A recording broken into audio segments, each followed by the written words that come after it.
We'll send you the book. We'll do whatever we can to help you. Yes? I want to thank you first of all.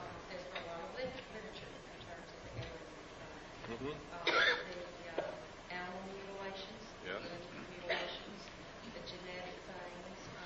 Do you feel that probably this is a fabrication in terms of creating a fear in which, like you're saying, would come as an attitude of one planet against an alien? It's exactly what I believe. Now, you have to know that when Hitler got ready to go into Europe, to invade France and the other countries of Europe, he began broadcasting Nostradamus' predictions. What did you see on television last night? Why do they use these predictions and prophecies? Why all of a sudden are you hearing that the book of Revelations is coming true in front of your eyes? To get you to give up. If it's been prophesied and it's going to come true, you're not going to fight it. To neutralize the Christian community so that they won't fight the new one world government. Hitler dropped the prophecies which said Hitler was going to win and was going to be the ruler of a 1,000-year time of peace. So the French dropped their weapons and ran. Pay attention to what's happening. AT&T, one world, one car.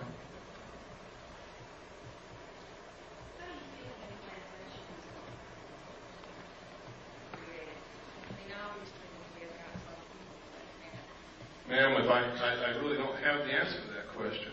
The abductees say that it's alien extraterrestrial beings. You start doing research and you find out that the intelligence community has done so much work into mind control and implantation and being able to control individual human beings with this technology that you begin to wonder if it's really aliens or if it's really us. And then you look in the UFO community and you find out most of these people are connected directly to the intelligence community, are active agents that have been caught or have confessed. And you have to wonder what in the hell is going on. Which one, Pardon? Which one's on the list? A list of I can tell you that Richard Doty is, John Lear is, Bob Lazar is.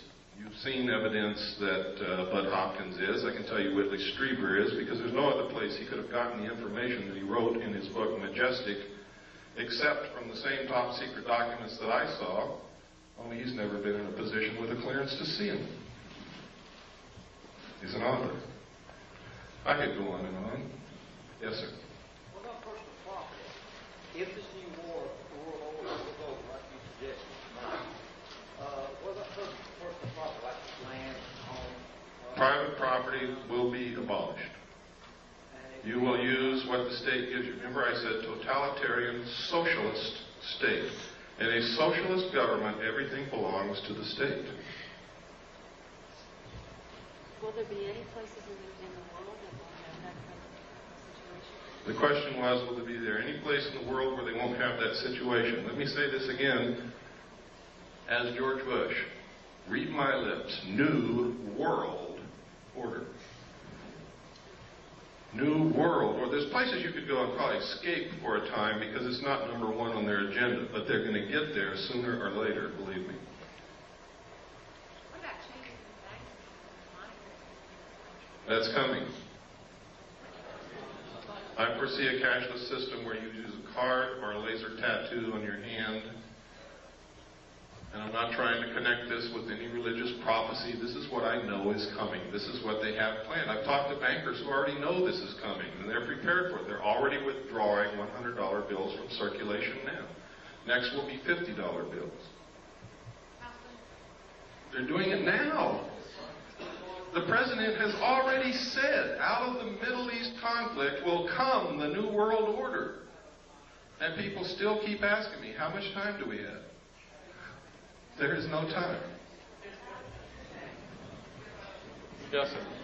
I wanted to say that ever since I was in high school, early high school, and I learned that the Federal Reserve was a company that was formed by, there's 9 families that own the Federal Reserve. It is a company. It is not a part of the government at all. The Federal Reserve, at the same time the Federal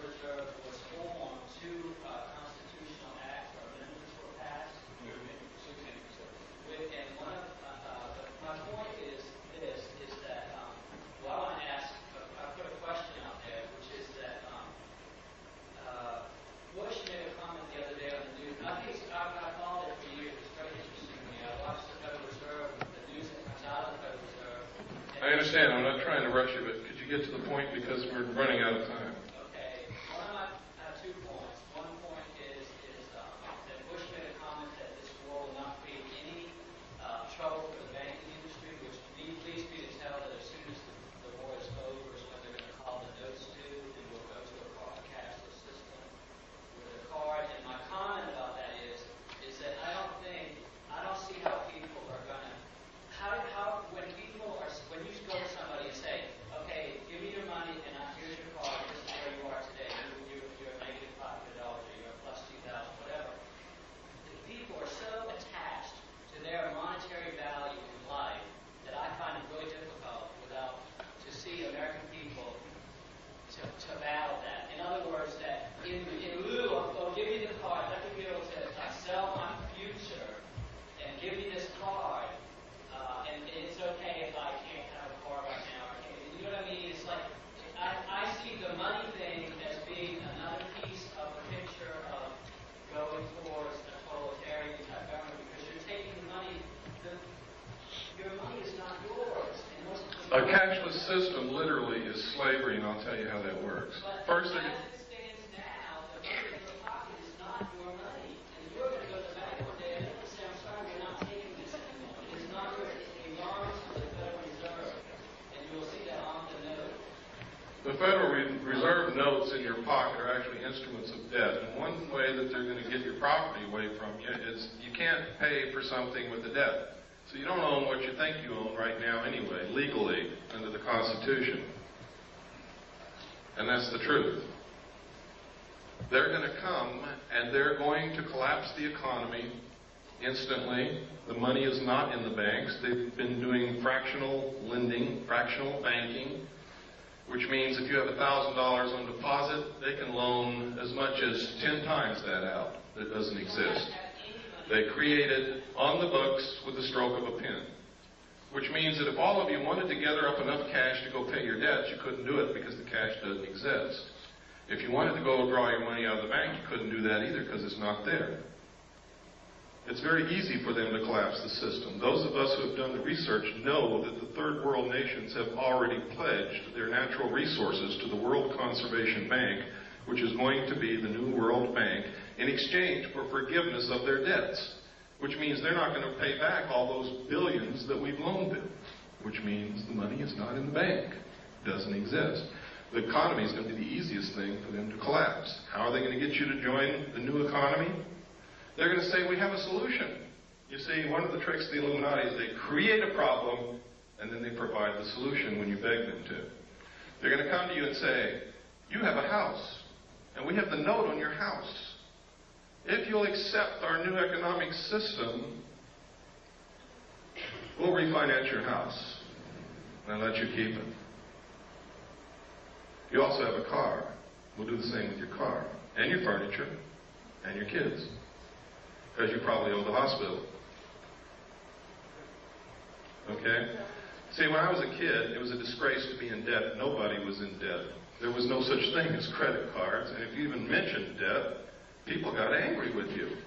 Now, in just my lifetime, and I'm 47 years old, they've changed all that to where everybody is in debt, and it's accepted, and if you're not in debt, you can't get a hotel room, because if you don't have a credit card, they won't let you in. And that's the truth, and that's how they're going to do it. And you're going to say, well, I want to keep my house, I want to keep my car, and I want to keep my kids, so I'll join. And they say, fine.